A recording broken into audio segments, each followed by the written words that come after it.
of course, I recorded this right after the other one, okay? So again, please don't say anything. Of course, I'm wearing the same clothes. I just recorded these back to back. You want to see my socks? I don't know if you can really see them, but they got little dinosaurs on them. Sorry, my legs are fat and I didn't shave my legs. Anyways, again, just in case for some reason my family members skip episodes and stuff and they end up on this one and not any of the other ones, I talked about everybody, okay? So don't get all in your feelings if you watch the one video that talks about you and nobody else. Go watch the others, because I talk about everybody else too. And I will not forget myself. I will have a video talking about myself, you know, childhood to now, my flawed thinking, my current thinking, how all of that changed. We're going to get into all of that. I'm not leaving myself out of this, okay? Because I'm not perfect. I make mistakes too, okay? So if you are watching this, I don't mean to offend you, okay? But I am not sorry for the things I'm going to say. And if you would like me to say it to your face, or you think, oh, she's only saying this because I'm on a screen, that's not true. You can call me right now and I'll tell you to your face, okay? We've had conversations before that never really get anywhere. And we never spend a lot of time together anyways because they live so far away. Well, I'm going to get into my mom first. So like I said, my mom growing up was very emotionally unavailable.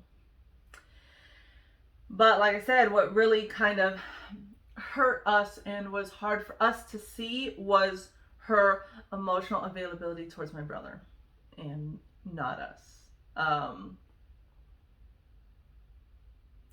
Like,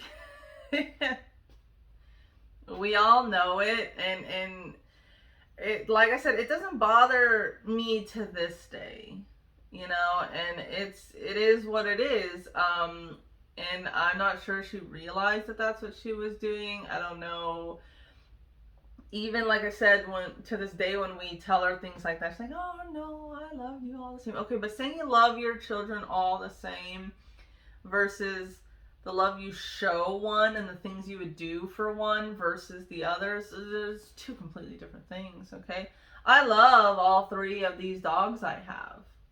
But guess what? Rocco is my baby. Rocco is my dog. We went and got him together. That is my baby.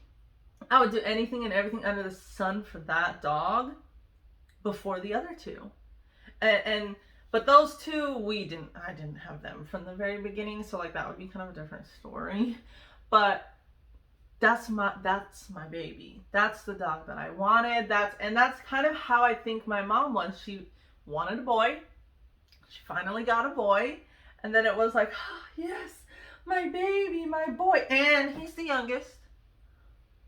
You know how parents are with the youngest siblings. I don't know why. I don't know. I don't get it. But you talk to every family and it's like the same dang way, okay? The oldest gets like all the disciplines and then it just steadily gets worse. And then you wonder why the youngest kid's a freaking nightmare and doesn't listen and is off getting in trouble and has no respect for anybody. Yeah, because there was nothing for those the last one and sometimes last two, you know, but I can't say last two in my family because Corinne got a lot of anyways. So yeah, she was just not there, you know. And like I said, she was on some medication. I don't know if some point she got off medication. I don't know.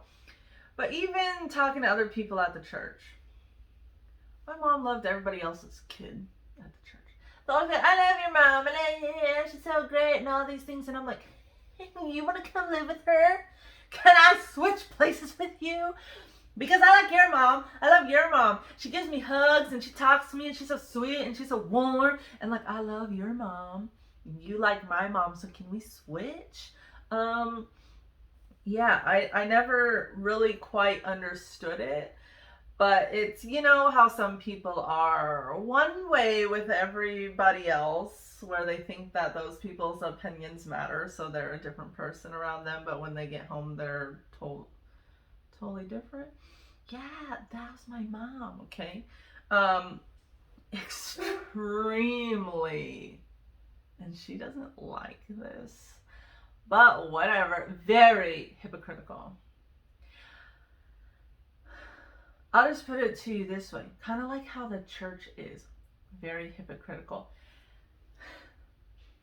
Don't worry about what you did Monday through Saturday. Just come and repent on a Sunday. It's okay if you do it again Monday through Friday. Or, oh, I'm going to speak it to the congregation. It's the right word, right? The congregation, okay? And I'm going to tell them all of this. Guess what I'm going to do in my free time? I'm going to do all the things I told them not to do. What? I get that we're all not perfect, and even the pastor, preacher, whatever you want to call them, are not going to be perfect either. But that's not how that works, okay? So my mom was always very, you can't do this, you can't do that. It says don't do this. But then guess what she was doing? Everything she always told other people and us not to do. It didn't make any sense. And then when you throw it in her face like, oh, Mom, you can't do that because the Bible says this. You told us that, remember? I'm an adult. I can do whatever I want. What? Make it make sense, okay? It can't make sense for one person and not the other. That's just not how it works, okay? And we'll get into the church in some other videos, but I had some phenomenal times and then some very questionable, concerned times, okay? But, so yeah, she just emotionally wasn't there, and then, things would get weird at times when, like I said, they try to make up for it. Like, oh, I'm so proud of you. You're so amazing. You're like the greatest, God's greatest gift to the, they go like all out with their like trying to make up for it. And I'm like, okay, you went too far. It's too cheesy. Stop. Just stop. Okay. It's stop. Okay. And it just, and then, sometimes they're like, more proud of the things you've done than like you are, which I get that sometimes, like with, that's your parent, they're gonna always think that way of their kid, but like, you don't have to tell every person you meet on planet Earth that your child was in the Marine Corps.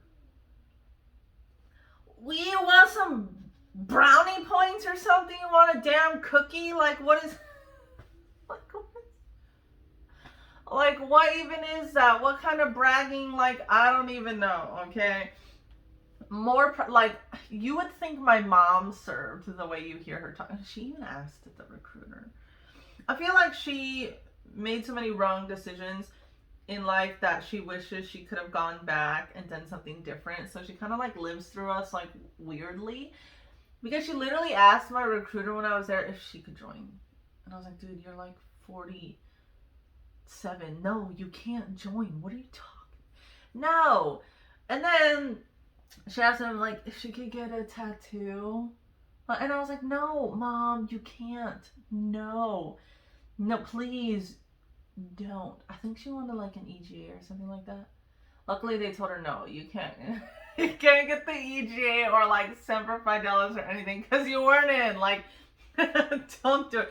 You can do like a memorial thing or like, those stinking stickers people have in their car that's like, my daughter's in the army or, my son's in the Navy or, whatever the heck, like maybe something like that. But don't get USMC down your arm. Like, what? Yeah, it blows my mind. Anyways, I think that's probably a decent amount of my well, okay. Yeah, I think we'll We'll just say that I think she is still currently struggling with her addiction to alcohol. I don't know about her drug stuff. I don't know about that. Not sure. But I know she has had numerous occasions and problems with alcohol recently. I don't know what caused that to occur again, because she was clean and sober for a very long, I don't know, roughly the same time as my dad. I don't know, but it was a long time, okay? So I don't know what happened in her life or her relationship or with anything that made her start doing that again. I'm not sure. But yeah, cause see, like perfect example of the difference between my mom and my dad when it comes to their recovery.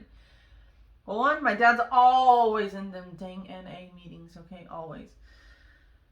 They go to those conventions and NA campouts, and almost every single event they do is like NA related, right? Which is nothing wrong with that. It's fantastic. There's a community like that for those people. Okay, nice support system, and it's not just meeting,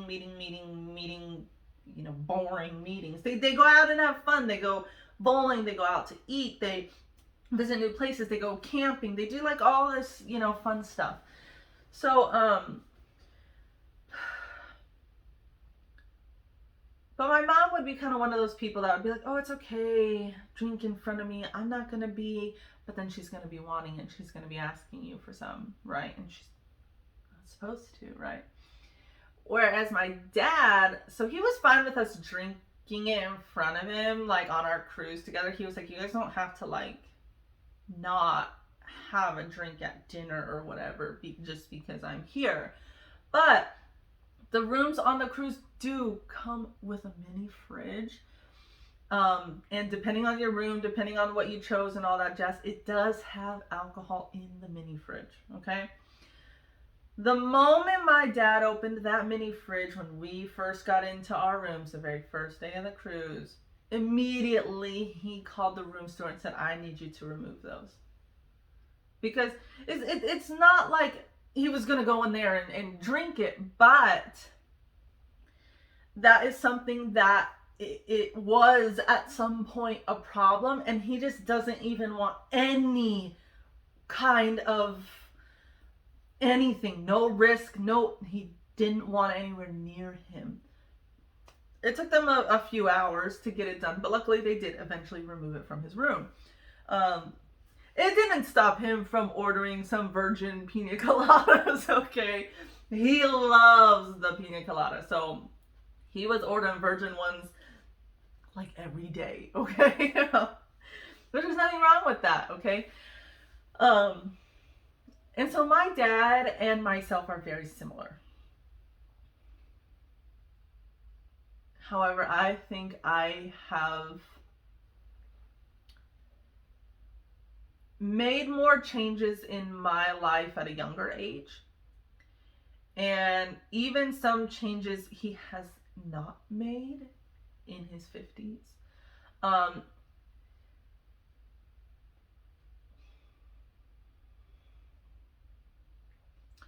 What hurts me, I guess, is that I don't know where to go from here. But so my dad is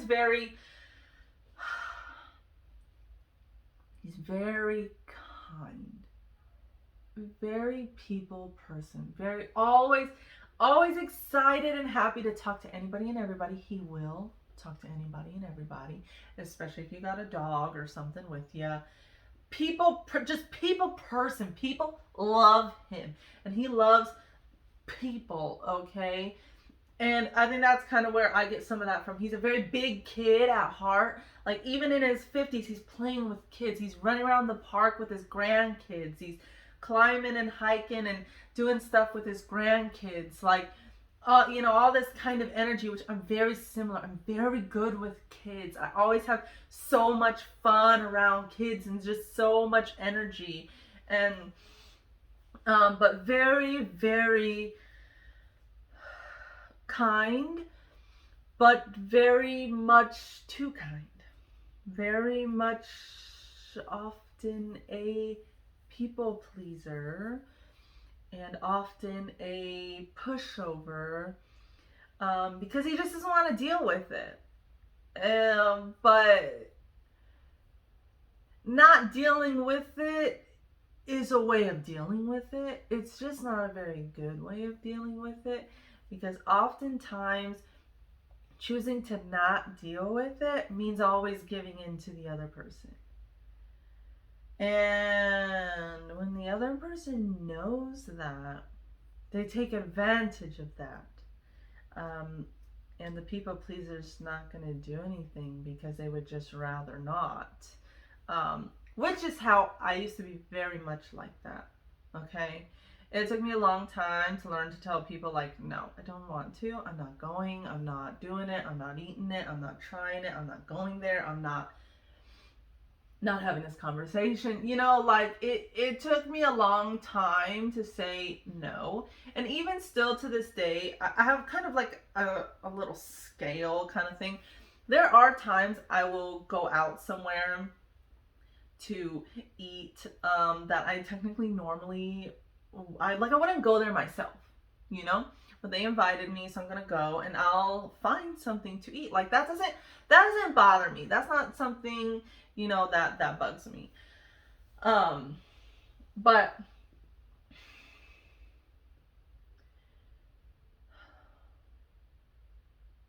the easiest way to explain my stepmom is one word. And majority of you will know. Well, you all probably know what that one word is. And the majority of you know how this kind of person is, so I don't even really need to go that detailed into how she is, because the moment I say the word narcissist, you know exactly what I'm talking about. Been there, done that, over with. But my dad is currently in it and has been in it and likely will not get out of it. And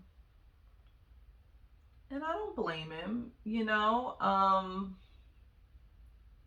at his age, it's easier to, well, really at any age, but at his age, it's easier to accept what you currently have than try to change it and start over. Like, in your late 50s, mid to late 50s, it's gonna be way harder to make those changes and to start over with, like, your whole life than somebody who's in their 20s. So I get that. I get not wanting to, just don't want to deal with it. Just let it go. Just let it happen. But at the same time, that's no way to live your life. But me, very similar to him, and like I said, I get a lot of how I am from him, is so my husband's fuse is like this long, whereas my fuse is like miles and miles and miles and miles long, right? Just like my dad. Very, very long time to get angry. Very, very long time to get irritated, unless you know exactly which buttons to push, and then that thing goes from what to, really, really fast. Okay. And not many people push those buttons on him or know which buttons to push besides my stepmom and their grandson. Well, it's my stepmom's grandson. So married, whatever you want to call it, their grandson, okay? He lives with them. We're not going to get into that, okay? Long story short, her daughter can't have him, so they have him, okay? But yeah, very, the far end of the narcissist scale. Okay, as far as that scale can go, that's where she is. Okay, and like I was trying to explain earlier, or in the last video, I can't remember, likely will never admit it, because that is one of the things in narcissists. They don't know they're a narcissist, or they don't think they're a narcissist. Like narcissists don't know that they are narcissists. Big problem. Big problem. At least let them be aware that they're like that. But no, apparently not. But you know, these are other people's lives. Like, yes, it's my family and all that, but they're all grown adults. We can all make our own decisions here. Well, it just kind of sucks that some of the times,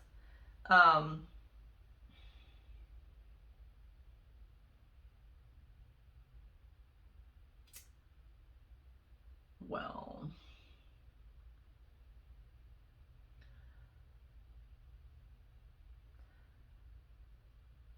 I don't, not sure if I want to say it.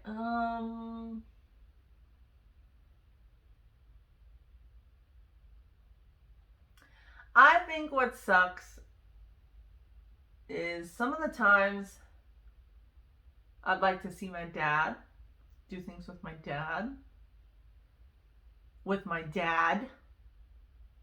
Not my dad and my stepmom, with my dad. And I just feel like a lot of the times we can't, because one, she's always there, or she always invites herself, or it's like she can't not be with him. But then she can go out and do stuff with her friends, and go out and have vacations, weekend getaways and stuff with her friends. But like, if I brought up trying to do something like just my dad, hell would break loose. And it would either be you don't see your dad and you don't hang out with your dad, or you hang out with your dad and your stepmom.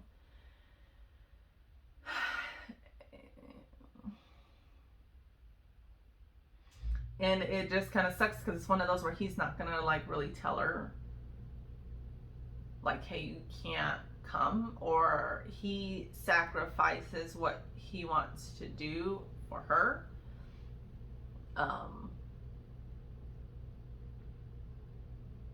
Like I said, it is what it is. They're all grown adults. They make their own decisions.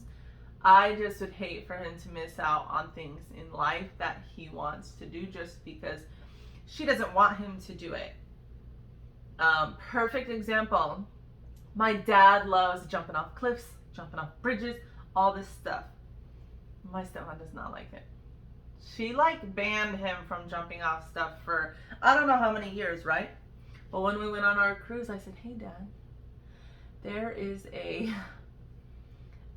blue hole in Jamaica, and you get to jump off the rocks and jump off the little, what would you call that, little dock kind of thing they got up there. You can jump from a rope and swing in there. All this jumping into the water, right? Yeah, she was not happy. But he told her, though, this is why I said to a certain extent my dad is gonna push back. He told her, he said, I'm doing it. So if it's something like 110 freaking% my dad wants to do, he's gonna do it. But if it's 100%, but not 110, he's not gonna do it. And you would think at 100% you would do it, but no, it's got to have that little extra for him to make that pushback. So luckily he did do it, because I was like, we're not gonna go to Jamaica and do this blue hole thing and you not jump off a freaking rock or a freaking cliff or off the freaking rope. If she doesn't want to jump, she doesn't have to. If she doesn't even want to go and watch you because it terrifies her to watch you jump, then don't watch, okay? It's that simple. Anyways, this video was a little longer than I intended it to be. I do like it, keep it around that 20-minute mark, but I just had to get that all out. So I hope you guys, got the chills just now. I hope you guys had fun with this video, and I will see you in the next one. I don't know if I'm gonna record it right now or in a few. If you're liking these series, if your family is similar to mine, please give it a thumbs up and subscribe. Please actually let me know in the comments too if your family is similar to mine. I know some are and some aren't. I love hearing about how other people grew up and just how things were different in other people's households, what schools they went to, what they did, maybe even like, especially other cultures. I love other cultures. So please don't hesitate to drop a comment and leave all the details, because I just love hearing about other people's lives. Anyways, I will see you guys in the next one.